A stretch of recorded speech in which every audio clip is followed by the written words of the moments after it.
On attaque avec les blessés. Bon, on va attaquer avec plutôt Benjamin Janot qui revient, quoi. Donc ça, c'est déjà une très bonne chose. Ça fait un joueur de plus dans l'effectif pour cette fin de saison. Donc il s'est entraîné normalement et bon, c'est positif. Donc une bonne nouvelle. Après, le reste de la liste des blessés est toujours un petit peu la même. Je pense qu'on va récupérer Cédric Varro la semaine prochaine. Ouais, Ben sera dans le groupe, ouais. Ouais. Oui. Il a fait une bonne semaine. Pas de pépins physiques, donc c'est très bon. Hormis Cédric, qui revient bien, on a Wesley Lotoa. Mais ouais, alors est-ce qu'on prend dans le risque quelque part, je ne sais pas. Mais c'est lui qui revient le plus rapidement possible derrière, quoi. Après le reste, c'est entamé. Non, c'est toujours l'ischio plutôt. Ouais, l'ischio.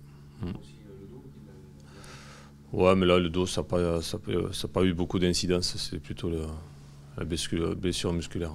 Ah oui, bien sûr, oui, on compte jouer tous les matchs à fond, hein. C'est ce qu'on s'est dit depuis un bout de temps. De toute façon, il n'y aura pas de relâchement là-dessus. La meilleure équipe sera sur le terrain. Après, oui, effectivement, le contexte pour Lille va beaucoup mieux. 2 victoires d'affilée. Ils sortent de la zone rouge. Et je pense que s'il faut une victoire contre nous, ça ira très très bien. Ouais. Maintenant, ça reste un match qu'on jouera à fond. Non, je n'ai pas trop de souvenirs de ça, quoi. Voilà. Mais je pense, comme tu l'as dit tout à l'heure, le contexte est quand même bien meilleur avec cette victoire, la victoire contre Metz, la victoire contre Toulouse, des concurrents directs. Oui, effectivement, ça va, sont pas sortis d'affaires, mais c'est quand même beaucoup mieux. Donc après, je crois qu'ils vont à Saint-Étienne. Voilà, bon, ouais. C'est sûr que c'est à la fois pesant pour eux et à la fois sur la bonne voie, quoi, aussi, voilà. Mais c'est sûr que tu peux pas non plus te planter sur ce genre de match, quoi. Il te restera qu'un match pour te rattraper derrière, c'est pas facile, quoi. On l'a vu c'est un peu le contexte de notre saison dernière où on reçoit Nancy, quoi. Hein. Sauf que Nancy, c'était encore pire. Ouais. Donc il y a toujours ce côté dramatique des fins de saison, quoi. Voilà. Ce qui passionne les foules.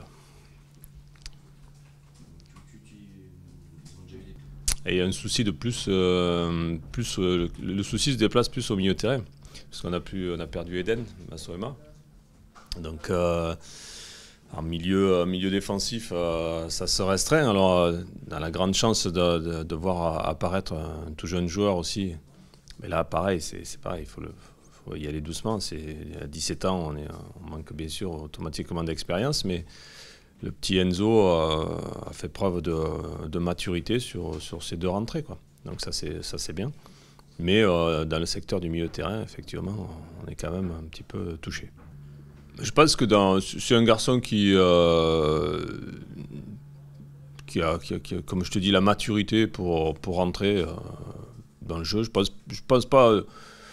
J'ai vu comme il avait fait avec nous à l'entraînement, la manière dont il est arrivé sur la pointe des pieds, mais avec pas mal d'aplomb dans le jeu.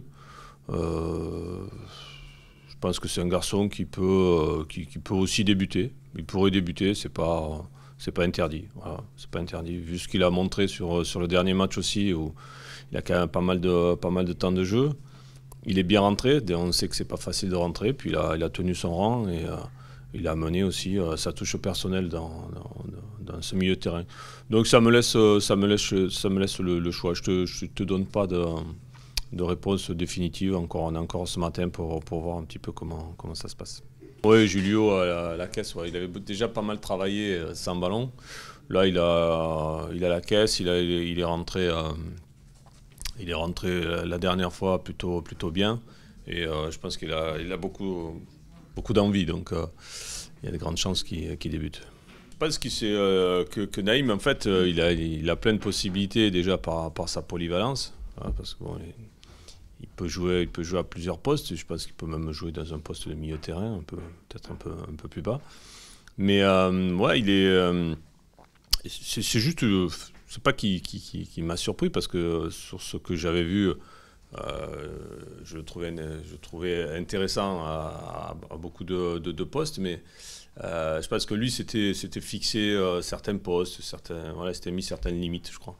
Là, il a débloqué un petit peu le frein à main sur certaines choses. Il y a beaucoup plus de liberté dans son jeu, il s'est plus relâché. Et donc il pèse beaucoup plus en ce moment. Je pense aussi, ouais, je pense que le fait d'arriver proche de la Coupe du Monde, ouais, ça le booste un petit peu plus. Et aujourd'hui, si le sélectionneur il regarde un petit peu les matchs, il voit qu'il peut le faire jouer à plusieurs postes. Parce que ça serait dommage de se priver d'un Naïm City en ce moment, même en sélection, quoi. Voilà, même si je sais qu'il y a quand même quelques noms à son poste, mais lui, il peut jouer à beaucoup de postes avec autant de succès, quoi. Ah ouais. Ben, il a pris conscience de ça, ouais. Il a pris conscience d'autres choses aussi, ce qu'il pouvait marquer. Voilà.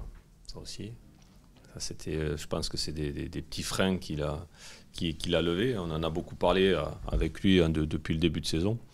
Et là, je pense que ça commence à payer, quoi. Oui, ben, sa saison, Jordan, quand il est en confiance, ben, il fait du Jordan marié, c'est-à-dire qu'il est très efficace, il est très intelligent dans son placement, dans son replacement. C'est un bon récupérateur de ballon. Après, par moments, il a des moments de doute, comme il a eu encore cette année. Il avait eu un gros creux l'année dernière. Ouais, c'est un peu la même chose. Mais je pense que peut-être ça part d'un coup de fatigue, mais après ça se transforme en coup de mental, j'allais dire. Voilà, c'est plus mental. Et après, petit à petit, il perd confiance. Je pense qu'il a besoin d'enchaîner les matchs déjà. Et il a besoin d'avoir un peu plus de confiance en lui. Bon, le creux, il a eu cette année, mais un peu moins que d'habitude. Ouais, je pense que le fait d'avoir eu cette expérience-là la saison dernière, ça l'a aidé. Après, bon, Jordan, on sait qu'on peut l'utiliser à tous les postes du milieu de terrain. Il est très, très attentif, il est précieux. Voilà, il est précieux. Après, moi, ce que j'attends un peu plus, c'est possibilité de jouer vers l'avant, de voir un peu plus vite là-dessus, quoi. Voilà, c'est ça. Dans l'utilisation du ballon, il doit encore mieux faire, il doit passer un cap là-dessus. Mais aussi, c'est quelque chose qu'il sait faire, mais des fois, il n'ose pas trop. Voilà, il y a encore une sorte de timidité dans son jeu qu'il peut effacer. Ouais, mais plus... bon, il sait qu'au milieu de terrain, il doit être hyper prudent, les pertes de balles peuvent coûter cher là-dessus. Mais des fois, je pense qu'il y a des choses à faire au niveau offensif, du jeu vers l'avant ou même dans la finition. Bon, on l'a vu, il se retrouve. C'est un garçon qui se retrouve souvent en position de frappe. Voilà. Mais après, les frappes, il faut les cadrer, quoi. Voilà. Et il en a la possibilité, mais des fois, il y a un peu de précipitation qui fait que voilà, il ne cadre pas vraiment. Et là, c'est encore une marge de progression chez lui qui est... C'est fait, il est repassé et tout. Là, on a bien repassé. Les chaussures, je les ai astiquées, là. Nickel. Voilà. Non, je sais pas du tout. Mais bon, je me retrouve quand même encadré de quand même quelques cadors. Donc, voilà. Je suis très, très, très heureux d'être là déjà. C'est déjà très, très bien. Je ne pensais pas être avec ces coachs-là, quoi. Voilà. Ben c'est une belle reconnaissance du travail que l'on fait ici. Comme je dis, c'est pas juste moi, je vais représenter le club, je pense que le président sera là aussi. Voilà, on ira représenter le club avec une certaine fierté par rapport à ça. Voilà. Donc effectivement, il a fallu que je repasse que ce soit nickel, la chemise et tout. T'inquiète, de toute façon il y a un dress code et je serai dans le dress code. Voilà.